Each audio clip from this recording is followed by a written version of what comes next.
संस्कृत भारत का प्राण है, क्योंकि सबसे प्राचीन आज भी अस्तित्व में रहने वाली जो परंपरा है विचारों की, जीवन की, संस्कृति की, वो भारत है। और उसका सारा ज्ञान निधि अगर समझना है, जानना है, और समझना ही पड़ेगा और जानना ही पड़ेगा, क्योंकि उसको आगे चलाते रखना है। भारत नाम का जो अस्तित्व है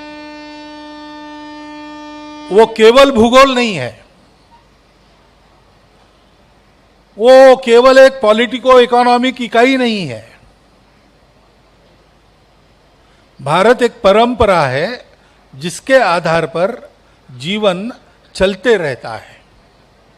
संपूर्ण सृष्टि के उसके जड़ चेतन घटकों सहित जीवन की धारणा करने वाली परंपरा ये भारत की परंपरा है। उसकी आवश्यकता दुनिया में निरंतर रहती है और उसकी पूर्ति करना भारतीय कहलाने वालों का काम है।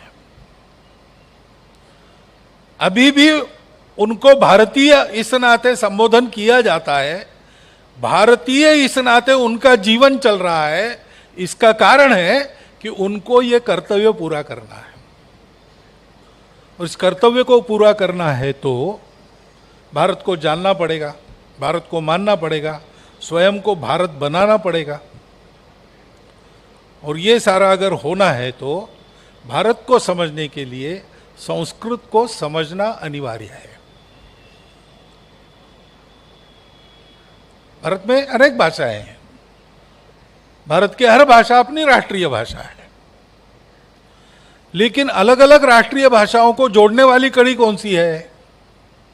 वो संस्कृत है। संस्कृत जो जानता है उसको भारतवर्ष में कहीं भी रखो, वहां की भाषा सीखने में उसको देर नहीं लगेगी। ये उस भाषा का अपना गुण है। और भी संस्कृत के गुण हैं। संस्कृत जानने वालों को उच्चारण की सुविधा बहुत जल्दी बनती है।